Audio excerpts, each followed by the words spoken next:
성도 여러분 다 평안하셨습니까? 이 마지막 시대에 재림을 사모하시면서 매일매일 신실한 믿음으로 살아가시리라고 믿습니다. 성경에는 계시들이 나옵니다.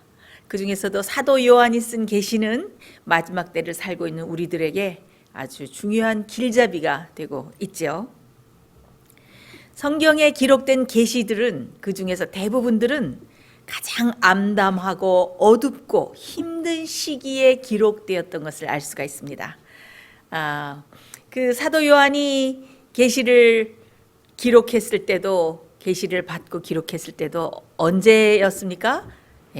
아주 외롭고 거칠고 험난한 망망한 바다 넘어서 밤모라는 섬에 포로로 사로잡혀 있을 때에, 그 어두운 시기에 하나님으로부터 주님께서 계시를 주셔서 계시를 받아서 기록한 것을 알 수가 있습니다.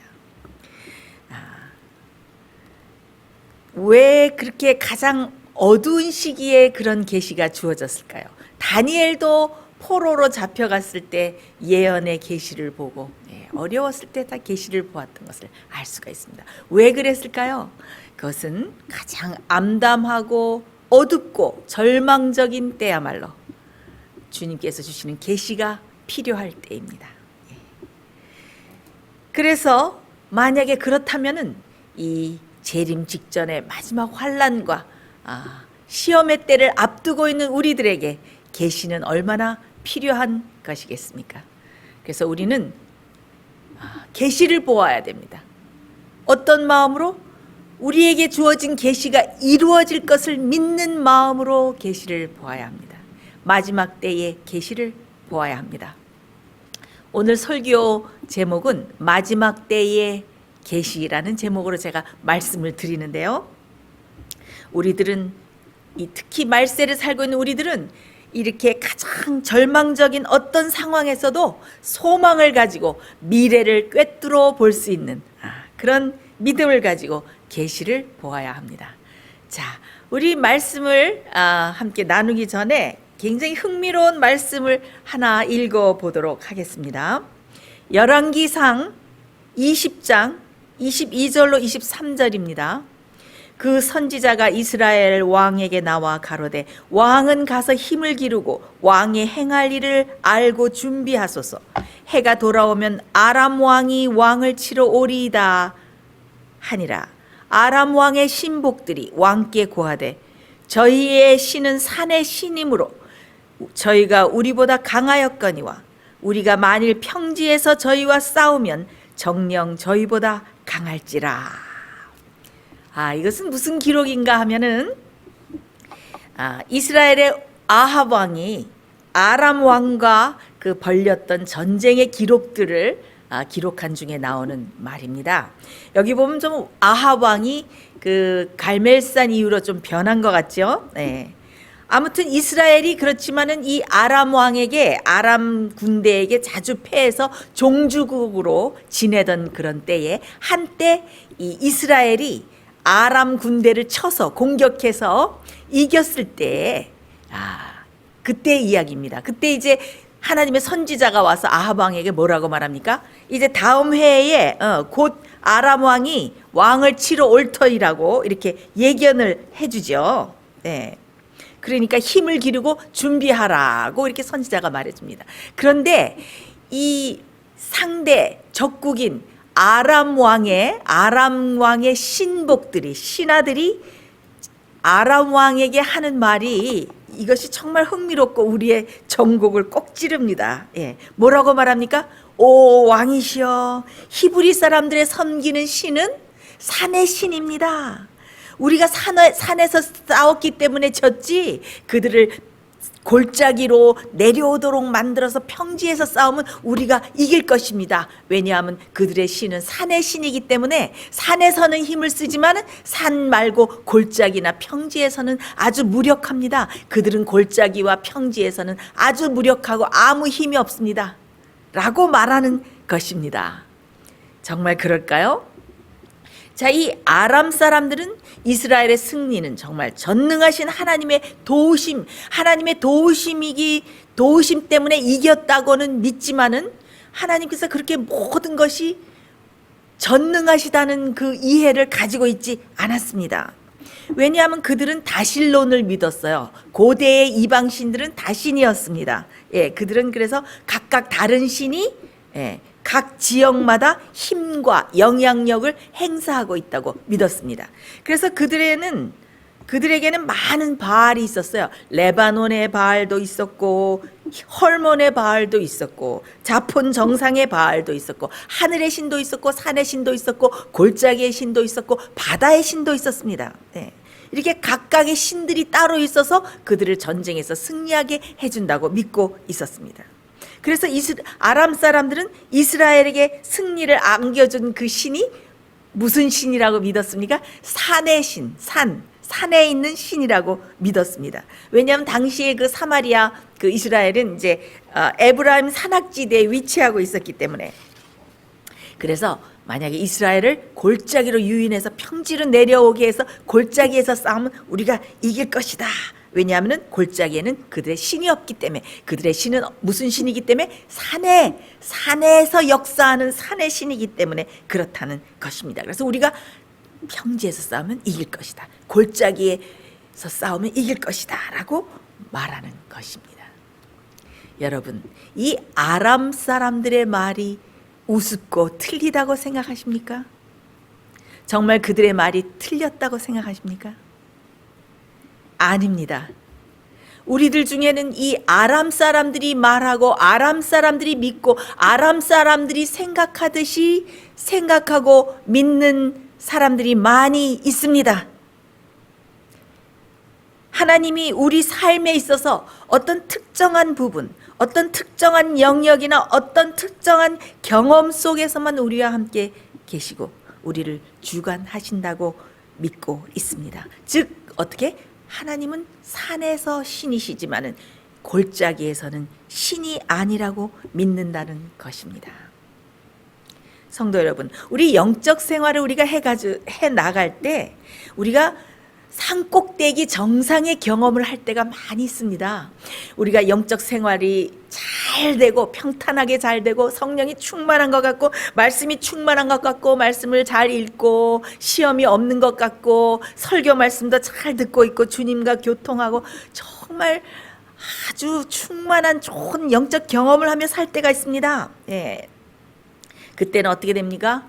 우리가 아주 산 꼭대기 정상의 꼭대기에 산에서 주님과 함께하는 경험을 하지요. 그리고 교회 활동에 참여해서 봉사 활동도 하고 또 아니면 험난한 오지에 가서 선교 활동도 하고 영적으로 평탄하고 그럴 때는 어떻습니까? 산 꼭대기 정상에서 정말 충만한 영적인 경험을 하면서 우리의 신앙생활이 아주 산 꼭대기에서 잘 이루어지는 것 같은 때가 있습니다. 그러나 어떤 때가 또 있습니까? 산 꼭대기의 정상에서의 그런 신앙 경험만 있는 것이 아니죠. 때때로 우리는 골짜기로 떨어지고 골짜기에 내려와서 시험을 당하고 그런 골짜기로 푹 떨어지는 그런 영적인 그런 실망과 좌절의 경험을 그런 경험을 할 때가 있습니다. 예? 골짜기로 산에 있으면 좋지만은 골짜기로 내려오면 어떻게 됩니까? 골짜기에는 많은 문제들이 산적해 있죠. 네? 그렇게 막 부흥회 가서 집회 가서 영적인 경험이 충만한 것 같은데 어떻게 해요? 집에 오면은 똑같이 잘 믿지 않고 믿음 없는 남편이 잔소리를 하고 서로 맞지 않아서 문제가 생기고 아이들은 말썽을 입히고 경제적인 문제, 건강 문제, 또 주위 환경과 이웃들 간의 문제, 그 다음에 생애의 여러 가지 시험과 시련들이 줄줄이 우리들을 기다리면서 앞에 닥쳐올 때가 있습니다. 그러면 우리는 어떻게 하기 쉽습니까? 네? 우리는 쉽게 낙심하고 실망하고 낭망하면서 그 골짜기에 그냥 푹 쓰러져서 엎으러져 있을 때가 종종 있습니다. 산 꼭대기에서는 참 좋았는데 신앙생활이 참 잘 되고 주님과 좋은 경험을 하고 살았는데 지금 내가 이렇게 낙심하고 실망해서 쓰러져 있고 내 부족함이 느껴지고 주님께서 나와 함께 하신다는 이 믿음이 안 느껴지고 안 생기는 것 같고, 그때는 주님께서 함께 하셨었는데 이 어두운 골짜기에서, 이 어두운 시련의 때를 지나는 이때 주님은 과연 어디 계신가, 주님은 과연 나와 함께 계시는가 하는 이런 깊은 어두운 골짜기에 빠져서 실망하면서 좌절하고 우울해지고 그런 골짜기의 경험을 할 때가 많이 있습니다. 그럴 때 사람들은 어떻게 말합니까? 아람 사람들처럼 왜 이런 환경이 나를 괴롭히는가? 하나님은 산에 있을 때 그 산의 신이었 only 다만 산에만 나와 함께 계셨는가? 이 골짜기에는 주님이 나와 함께 하시지 않는가? 이렇게 부족하고 정말 내가 허물이 많을 때는 주님이 나와 함께 하시지 않고 나를 주관하시지 않고 나를 도와주시지 않는가? 나를 사랑하시지 않는가? 이렇게 아람 사람들처럼 하나님은 산의 신이야. 골짜기에 있을 때는 정말 무력하시오. 이렇게 생각하고 말하려고 하는 그런 유혹을 느낄 때가 있습니다. 그렇죠? 자, 여러분, 변화산에서 있던 경험을 아십니까? 산 꼭대기에서 어떤 일이 있었습니까? 우리 잠깐 마태복음 17장 12절을 보겠습니다. 엿새 후에 예수께서 베드로와 야고보와 그 형제 요한을 데리시고 따로 높은 산에 올라가셨더니 저희 앞에서 변형되사 그 얼굴이 해같이 빛나며 옷이 빛과 같이 희어졌더라. 이 12절인가 봅니다. 아무튼 여러분들 같이 읽으셨죠? 이 무슨 일이 났습니까? 산꼭대기에서. 산꼭대기에서 갑자기 산꼭대기가 환해지더니 갑자기 천국으로 변했습니다. 바로 좀 전에 예수님께서 어떻게 하셨어요? 제자들에게. 내가 왕이 되는 것이 아니라 이제 이방인들에게 핍박을 받고 잡혀서 많은 고난을 받고 십자가에 달려서 죽을 것이다. 제자들은 너무나 이 말을 듣고 충격과 슬픔에 쌓였습니다. 그렇게 말씀하시던 주님이 갑자기 산에서 어떻게 하셨어요? 변화하셔서 찬란한 모습에 영광스러운 왕의 모습으로 나타나신 것입니다. 게다가 누구와 함께 나타나셨습니까? 모세와 엘리야가 나타나서 예수님을 시중 들은 것이 아닙니까? 이 졸고 있던 제자들은 너무나 기뻤습니다. 이 산꼭대기에서 가지는 이 주님과의 경험이 영원히 가기를 원했습니다. 그래서 이들이 무엇이라고 말했습니까? 주여, 우리가 여기 있는 것이 좋사오니, 우리가 지금 여기 산꼭대기에 있는 것이 너무나 좋습니다. 그러니 주께서 만일 원하시면 우리가 여기에 초막 셋을 짓되 하나는 주를 위하여, 그다음 하나는 모세를 위하여, 하나는 엘리야를 위하여 짓겠나이다. 이렇게 그들이 말을 하죠.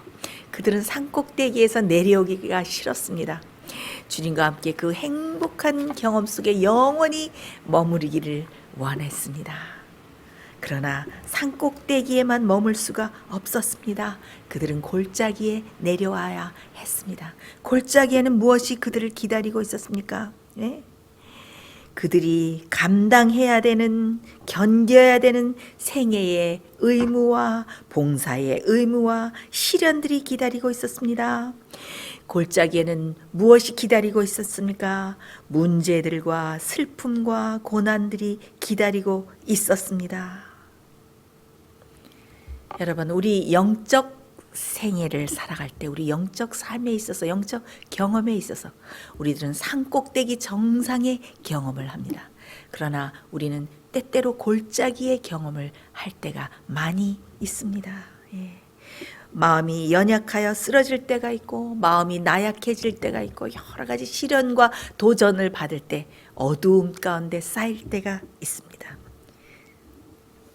슬픔으로 마음이 많이 상하고 낙담하고 좌절하는 순간과 갈등하는 순간들이 옵니다. 많은 사람들이 낙심하고 쓰러져서 이렇게 말합니다. 산에 나와 함께 계시던 주님은 어디 계신가? 이 골짜기에는 나와 함께 하시지 않는 건가? 내가 산꼭대기에서 잘할 때만 주님이 함께 계시는 건가? 내가 영적으로 풍부한 경험을 할 때 그 경험 속에만 계시는가? 여러분, 산꼭대기 정상에서 함께 계시던 주님께서 어디로 가셨습니까? 산꼭대기에 계시던 하나님은, 주님은 산의 신이시지 골짜기의 신은 아니십니까? 여러분은 혹시 때때로 이 아람 사람들이 하던 말과 아람 사람들이 하던 생각들을 하고 계시지는 않습니까? 산의 하나님이시지 골짜기의 하나님은 아니야. 내가 잘할 때, 산의 경험을 할 때만 함께 하시고 힘을 주시지, 골짜기에 이렇게 허물이 많게 실수하고 또 쓰러져서 엎드려진 나는 돌아보시지 않고 사랑하시지도 않고 주관하시지도 않으시는가 봐. 골짜기에서는 무력하신 주님이시야 라고 이렇게 말하려는 그런 유혹을 받을 때가 있습니다. 여러분, 하나님은 산의 신만이 아니라 골짜기에서도 역사하는 신이십니다. 여러분이 정말 정상에서 좋은 경험을 할 때, 영적으로 평탄할 때도 함께 하시지만, 여러분이 시련 속에 쓰러져서 좌절하고 우울감 속에 빠져서 정말 슬픔과 낙담 속에 쓰러져 있을 때도, 골짜기에 쓰러져 있을 때도 주님께서 찾아오셔서 놀라운 역사를 이루십니다. 자, 골짜기에 오셔서 주님께서 어떤 역사를 이루십니까?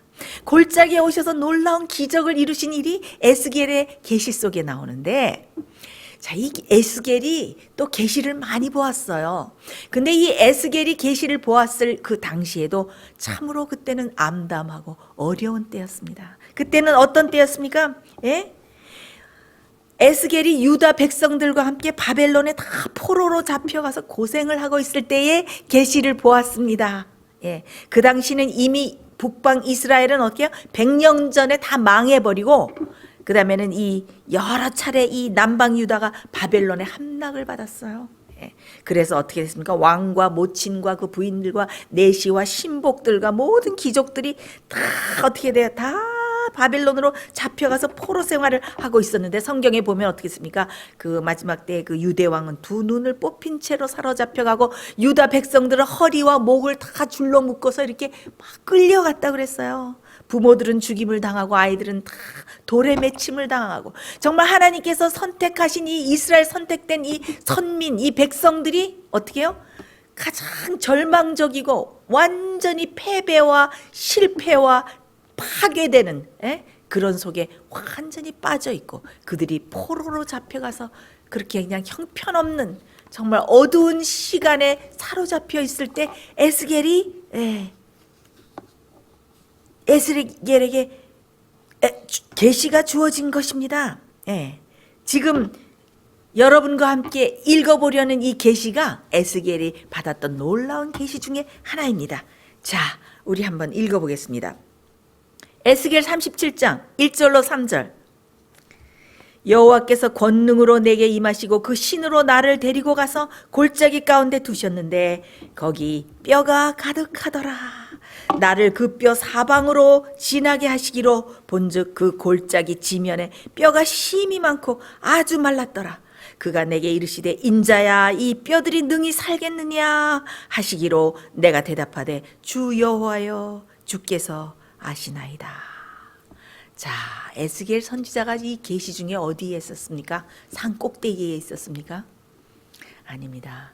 바로 어두운 골짜기, 골짜기에 있었습니다. 어두운 골짜기, 소망이 다 사라진 골짜기. 근데 그 골짜기가 어떤 골짜기였습니까? 아주 음산하고 온통 마른 뼈로 다 뒤덮여 있는 그런 암담한 절망의 골짜기 속에 에스겔이 있었습니다. 근데 하나님께서 뭐라고 말씀하시는 것입니까? 에스겔아, 이 뼈들이 능히 살겠느냐라고 질문하시는 것입니다. 그때 에스겔이 뭐라고 대답합니까? 주 여호와여 주께서 하시나이다. 여러분, 이 대답이 긍정적인 대답입니까? 부정적인 대답입니까? 네? 이 대답은 에스겔이 정말 하나님이 정말 어떻게 하실 것을 정말 믿기 어려운 정말 불신과 부정적인 것이 가득한 그런 부정적인 대답이었습니다.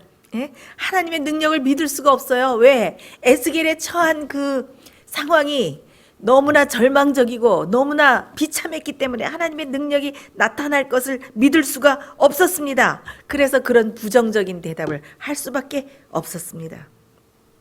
선지자는 그 다 말라빠진 뼈들에 생명이 들어가서 살 수 있는 가능성을 전혀 볼 수가 없었습니다. 에스겔은 바로 골짜기의 경험 속에 있었던 것입니다. 그는 자신과 이스라엘 백성의 그 운명을 보고 슬퍼하지 않을 수가 없었어요.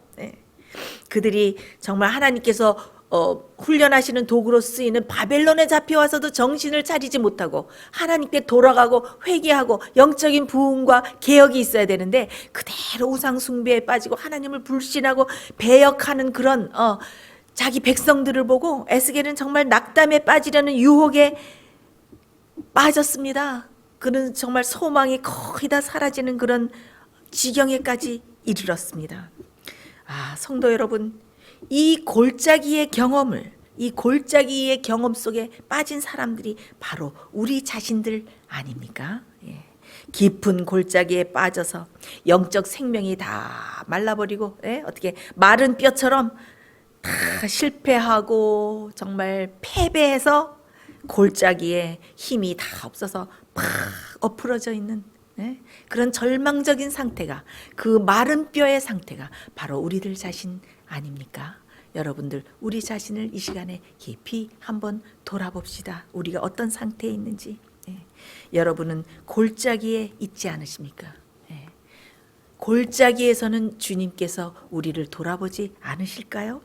자, 우리 영감의 글을 읽어봅시다. 이것은 이 마른 뼈들은 바로 우리라고 이렇게 표현한 영감의 글이 있습니다. 마른 뼈에 대한 이 비유는 세상에 적용될 뿐 아니라 큰 빛으로 축복을 받고 있는 사람들에게도 적용이 된다. 왜냐하면 그들도 그 골짜기의 해골과 같기 때문이다.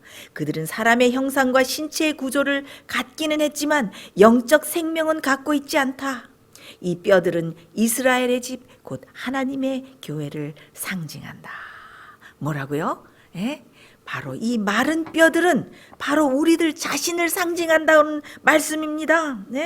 우리가 바로 마른 뼈 같다는 얘기입니다. 왜? 우리가 머리로는 알기는 알아도 영적으로 이것을 이기고 영적으로 이것을 행하고 정말 변화되고 사단의 권세를 이기고 영적으로 충만한 이런 생활을 어떻게 해요? 근육도 없고 힘줄도 없고 영적으로 다 죽어 말라 빠진 뼈와 같다는 것입니다. 이 마른 뼈 같은 우리에게 무엇이 필요합니까? 우리에게 무엇이 필요합니까? 우리에게 하나님의 기적이 필요합니다. 하나님의 역사가 필요합니다. 자, 어두운 골짜기에 있는 그에게 하나님께서 날카로운 질문을 던지셨듯이 에스겔아, 이 뼈들이 능히 살겠느냐? 이렇게 질문하셨던 하나님께서 오늘 이 시간에 우리에게도 이렇게 물어보십니다. 질문을 던지십니다. 아무개야, 이 마른 뼈들이 능히 살겠느냐? 내가 나의 능력으로 다시 소생에 일어날 것을 믿느냐? 그럼 우리는 어떻게 대답합니까? 하나님, 자꾸 쓰러지는 부족한 저를 보세요. 이렇게 시련이 막 몰려오고 너무 힘들어서 살 수가 없어요. 하나님, 전 너무 부족하고 허물이 많은데 그래서 자꾸 실수하고 쓰러지는데, 그리고 저 자꾸 쓰러지고 미끄러져서 헛소리를 하고 나를 괴롭히는 저 형제를 보세요. 나를 실망시키는 저 형제를 보세요. 하나님, 당신은 산꼭대기의 신이시지 골짜기의 신은 아니십니다. 라는 불신의 말을 우리 입에서 바라기가 아주 쉽습니다. 자, 우리 자신이 이렇게 말하고 있는 것입니다. 에스겔 37장 11절에도 이렇게 나와요. 또 내게 이르시되 인자야, 이 뼈들은 이스라엘 온 족속이라. 그들이 이르기를 우리의 뼈들이 말랐고 우리의 소망이 없어졌으니 우리는 다 멸절되었다 하느니라. 이것이 어떤 상태입니까? 우리가 다 영적으로 낙담하고 낙심해서 쓰러져 있는 상태입니다. 우리의 소망이 없어졌고 우리는 다 멸절되었다 이러면서 엎어져 있는 것입니다. 좌절과 실망에 빠져 있는 우리에게 그때 하나님께서 어떤 말씀하십니까? 정신이 번쩍 나는 선포를 하십니다. 뭐라고 하십니까? 내가 바로 나 여호와가 너희들을 살릴 것이다. 이들을 살릴 것이다. 우리 한번 볼까요? 에스겔 37장 4절로 5절입니다. 또 내게 이르시되 너는 이 모든 뼈에게 대언하여 이르기를 너희 마른 뼈들아 여호와의 말씀을 들을지어다. 주 여호와께서 이 뼈들에게 말씀하시기를 내가 생기로 너희에게 들어가게 하리니 너희가 살리라. 뭐라고요? 하나님께서 뭐라고 하시겠다고 했습니까? 내가 생기를 불어넣어서 너희를 살리겠다. 주님께서 성령을 통해서 생기를 우리에게 훅 불어넣으셔서 어떻게 해요? 우리를 살게 하시겠다는 말씀입니다. 하나님의 생명이 영적으로 죽어있는 영적인 생명이 없는 우리들의 몸속으로 들어오셔서 그 생기가 들어와서 우리를 다 살리시겠다는 말씀입니다. 여기 뭐라고 되어 있습니까? 마른 뼈들아 너희 마른 뼈들아 여호와의 말씀을 들을지어다. 제일 먼저 뭐가 나옵니까? 말씀을 들어야 돼요. 여러분 말씀을 들어야 됩니다. 여러분 골짜기에 푹 쓰러져 있습니까? 예? 그럴 때 어떻게 됩니까? 말씀, 하나님의 말씀으로 귀를 열고 말씀 가까이 가야 됩니다. 여러분들이 쓰러져 있을 때 생명의 능력을 가진 여호와의 말씀이 생기가 되어서 우리 속에 들어와야 됩니다. 여러분 여호와 하나님의 말씀을 얼마나 읽으십니까? 매일매일 말씀으로 살아야 됩니다. 여러분이 비록 쓰러져 있을지라도 말씀, 우리 가슴 속에, 우리 머릿속에, 우리 마음 속에 저장된 말씀이 생각나면서 우리를 일으켜 세울 수 있도록 말씀에 푹 젖어서 살아야 됩니다. 매일매일 하나님의 말씀을 묵상하는 여러분 되시기를 제가 간절히 바랍니다. 자, 여호와께서 말씀하시자 놀라운 기적이 일어납니다. 에스겔 37장 6절로 7절. 너희 위에 힘줄을 두고 살을 입히고 가죽으로 덮고 너희 속에 생기를 두리니 너희가 살리라. 또 나를 여호와인 줄 알리라 하셨다 하라. 이에 내가 명을 쫓아 대언하니 대언할 때 소리가 나고 움직이더니 이 뼈 저 뼈가 들어맞아서 뼈들이 서로 연락하더라. 아, 여기 참 흥미로운 장면이 펼쳐집니다. 놀라운 일이 일어납니다. 에스겔이 하나님의 명령을 쫓아 말씀을 쫓아서 대언하니까 어떻게 됩니까? 하나님의 능력이 역사하면서 흩어져서 마른 뼈들이 다 움직이지 못하고 있던 뼈들이 어떻게 서로 연락하면서 막 움직이더니 이 뼈 저 뼈 막 탁탁탁탁탁탁탁 같이 붙는 게 아닙니까? 뼈끼리 순서대로 갈비뼈, 엉덩이뼈, 종아리뼈 다 순서대로 착착착착 서로 연락하면서 붙는 건 아닙니까? 참 흥미롭지 않습니까? 근데 제가 이 말씀을 읽으면서 우리가 여기서 배울 교훈은 말입니다. 이 뼈가 이렇게 지금 탁 붙기는 했지만은 우리가 이렇게 뼈가 붙었지만 완전한 사람의 모습으로 일어나지 못하지 않았습니까? 이거 보면. 그래서 제가 생각을 해봤어요. 하나님께서 우리를 영적으로 회복시킬 때, 그렇죠? 갑자기 완전한 모습으로 막 일어서서 그렇게 되는 것, 그런 경험보다 우리가 차차 일어나서 걷도록 그런 완전한 형상이 되도록 완전한 성품을 가질 수 있도록 하나님께서 역사하지 않는 것이 아닌가 하는 그런 교훈을 저는 배웠습니다. 여기 보면 아직 하나님의 형상을 닮은 완전한 사람이 되지 못했어요. 완전한 형체도 가지지 못하고, 그렇죠? 온전한 성품을 가지지 못해가지고 어떻게 떨그럭거리고 잘 서지도 못하고 아주 연약한 상태에 있죠. 더 장성한 그리스도인으로 자랄 필요가 있습니다. 자, 계속해서 하나님께서 역사를 하시죠. 8절 10절입니다. 8절로 10절. 내가 또 보니 그 뼈에 힘줄이 생기고 살이 오르며 그 위에 가죽이 덮이나 그 속에 생기는 없더라. 또 내게 이르시되 인자야 너는 생기를 향하여 대언하라. 생기에게 대언하여 이르기를 주 여호와의 말씀에 생기야 사방에서부터 와서 이 사망을 당한 자에게 불어서 살게 하라 하셨다 하라. 이에 내가 그 명대로 대언하였더니 생기가 그들에게 들어가며 그들이 곧 살아 일어나 서는데 극히 큰 군대더라. 와, 여기 정말 놀라운 하나님의 기적이 일어났습니다. 어떤 기적이 일어납니까? 점점 완전한 형체로 돼가는데 힘줄이 붙더니 뼈 위에 힘줄이 붙더니 힘줄이 붙어서 어떻게 힘을 좀 쓸 수 있게 되었습니다. 근데 이렇게 힘줄이 붙은 사람들은 어떻게 합니까? 영적으로 다 된 줄 알고 자기 의를 막 자기 힘으로 무엇을 이루려고 하죠. 아직 생기가 없다 여기 나옵니다. 그죠? 그래서 힘줄도 붙여주시고 또 어떻게 해요? 가죽도 붙여주시고 살도 붙여주시죠. 예, 그래서 사람의 모양은 거의 다 되었는데, 모양은 그럴듯한데 아직 뭐가 없더라? 아직 성령의 생기가 없더라. 여기 아직 생기가 없다 그랬습니다. 자신이 영성으로 충만할 뿐만 아니라 다른 사람을 그 영성으로 살릴 수 있는 성령의 충만함이 없는 상태입니다. 그렇죠? 예. 아직은 능력이 부족한 상태입니다. 여러분이 이 상태가 어떤 상태입니까? 우리는 영적으로 정말 하나님의 성령의 생기가 없으면 죽은 목숨이나 다름이 없다는 것을 가르쳐 주는 것입니다. 예? 멀쩡하게 사지가 다 있고, 예? 이렇게 잘 차려입게 나오면 정말 진짜 사람 같지만 어떻게요? 하나님의 성령의 생기가, 성령의 충만하심과 예수님이 주시는 그 놀라운 생명이 우리 속에 거하지 않으면은 우리는 어떻게 영적으로 살아있는 것이 아니라 죽은 사람인 것입니다. 예. 사망한 상태입니다. 영적으로 사망한 상태입니다. 아, 그때 어떻게 하십니까? 예? 하나님께서 대언하라고 에스겔에게 명하시자 에스겔의 그 여호와의 말씀을 대언하죠. 생기야 나오너라, 생기야 오너라, 사방에서 생기가 불어오도록 하라. 어떻게 됩니까? 갑자기 사방에서 확 바람소리처럼 막 소리가 나면서 어떻게 사방에서 성령의 생기가 확 오더니 어떻게 해요? 그 사람의 모양을 하지만 아직 생기가 없는 그 사람 속에 어떻게 해요? 막 불어서 들어가는 것이 아닙니까?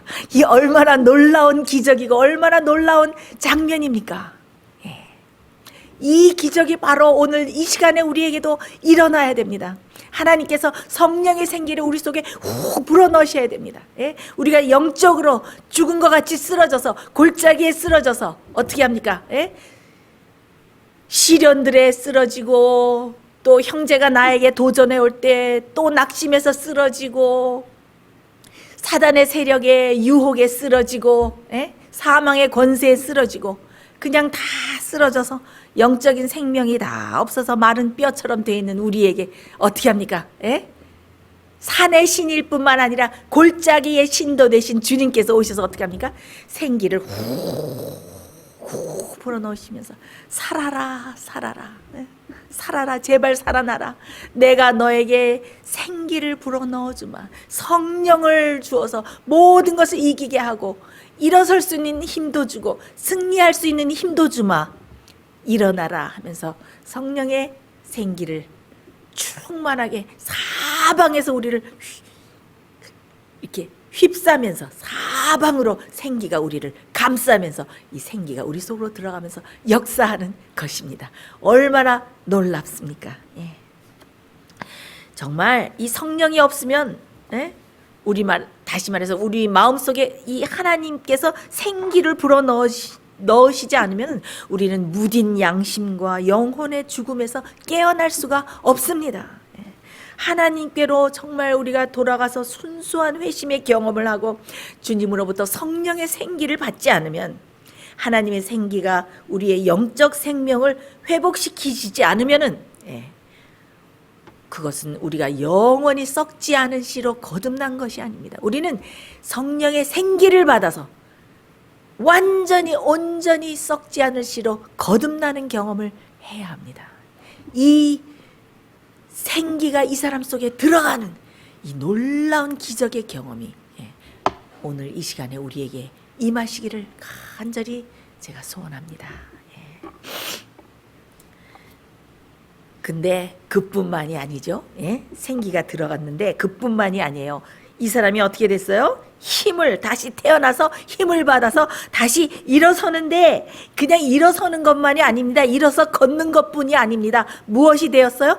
큰 군대를 이루었다. 여기 보면 큰 군대가 되니라. 이 큰 군대가 무엇입니까, 여러분? 이것이 바로 늦은비 성령을 받은 많은 무리들이 함께 모여서 하나님의 마지막 늦은비 성령의 부대, 큰 부대가 되는 것입니다. 하나님의 증인이 돼서 마지막 바벨론을 향해서 나가서 외치는 큰 군대가 생겨나는 것입니다. 얼마나 놀랐습니까? 바로 계시록 18장 1절에 하늘에서 천사가 날아오는데 온 땅이 그의 영광으로 환해지더라. 마지막 늦은 비 성령의 운동, 그것이 일어나는 것입니다. 이 큰 군대가 모여지는 것입니다. 여러분 매일매일 성령의 생기로 거듭나고 계십니까? 매일매일 성령이 충만한 그런 정결한 그릇으로 살고 계십니까? 그래야 마지막 늦은 비 성령을 받고 이 늦은 비 성령의 큰 군대에 어떻게 참여할 수 있는 것입니다. 자, 에스겔 37장 11절로 13절 그러므로 너희는 대언하여 그들에게 이르기를 주 여호와의 말씀에 내 백성들아 내가 너희 무덤을 열고 너희로 거기서 나오게 하고 이스라엘 땅으로 들어가게 하리라. 내 백성아 내가 너희 무덤을 열고 너희를 거기서 나오게 한즉 너희가 나를 여호와인 줄 알리라. 하나님께서 오늘 우리에게 뭐라고 말씀하십니까? 네가 지금 늦은 비 성령을 받고 생기를 받고 큰 군대가 돼서 나의 증인이 돼야 되는데 지금 네가 어디 있다? 무덤 속에 마른 뼈처럼 엎드려져서 무덤 속에 영적으로 다 죽어있다. 깨어나라. 회개하라. 무덤에서 나오라. 부활하라. 무덤에서 나오라. 여기 무덤을 열고 나오라. 무덤을 열고 내가 너희로 나오게 하겠다. 여기 두 번이나 이렇게 말씀하시지 않습니까? 하나님의 백성들이 지금 다 죽어서 무덤에 거하고 있는 모습을 주님께서 보시는 것입니다. 그래서 어떻게 해요? 내가 무덤을 열고 너희를 나오게 하겠다. 영적인 죽음에서 일어나라. 부활하라. 영적인 죽음에서 부활하라. 마치 나사로를 어떻게 나사로야 나오너라 라고 예수님께서 불러내듯이 우리를 무덤 속에서 영적인 죽음에서부터 다 불러내시는 것입니다. 우리를 부활시키시고 그 다음에 어떻게 우리에게 생기를 불어넣으셔서 우리를 변화시켜 주시고 늦은 성령을 받을 수 있는 큰 군대로 만들어 주시겠다 하는 말씀입니다. 여러분 얼마나 이 골짜기에서 놀라운 기적이 일어났습니까? 산에서만 하나님께서 역사하십니까? 아닙니다. 골짜기에서도 역사하십니다. 여러분이 비록 골짜기에 실패하고 좌절하고 정말 절망으로 쓰러져 있을지라도 주님께서 오셔서 이 마른 뼈 같은 우리들에게 생기를 불어넣으시고 우리를 살게 하시고 걷게 하시고 그 다음에 마침내는 큰 군대로 만드시는 것이 아닙니까? 얼마나 감사합니까? 이 놀라운 기적이 오늘 이 시간에 여러분들에게 임하시기를 간절히 바랍니다. 마지막으로 말씀 하나 보고 마칩니다.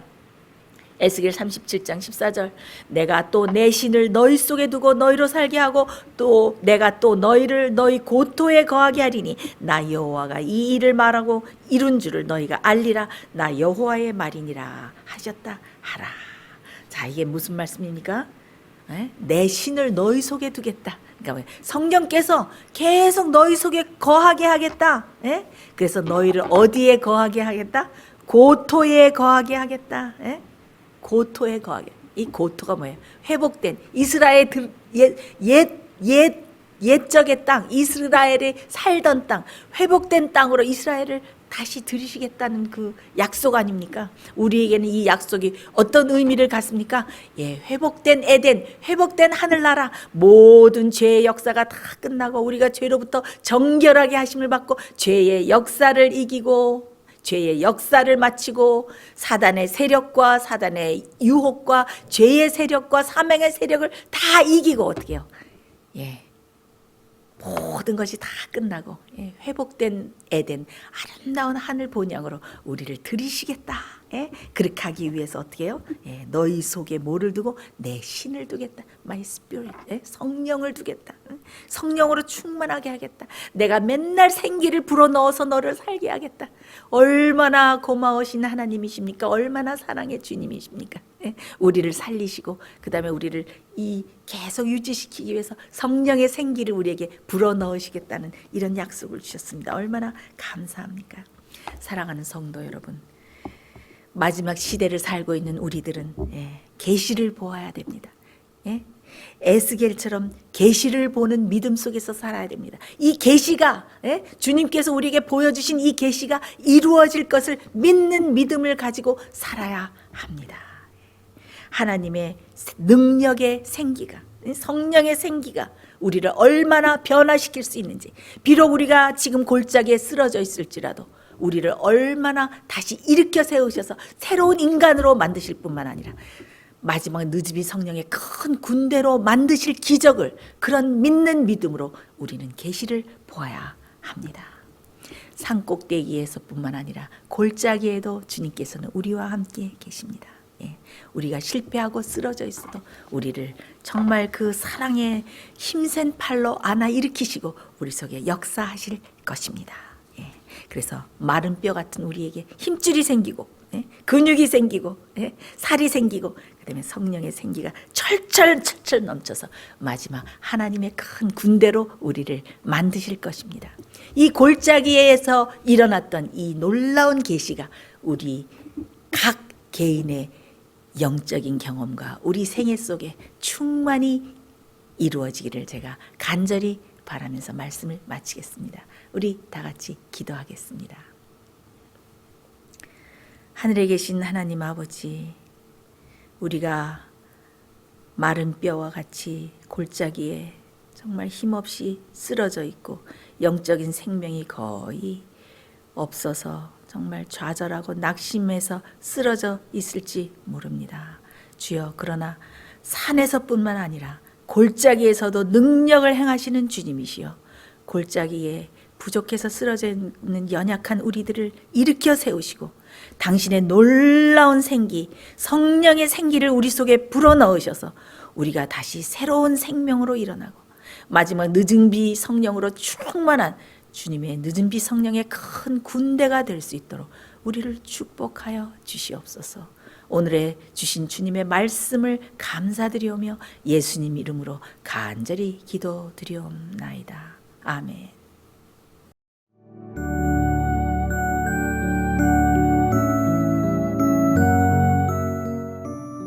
예수님의 재림이 가까워오고 있습니다. 지금은 영원한 하늘을 위해 준비해야 될 때입니다.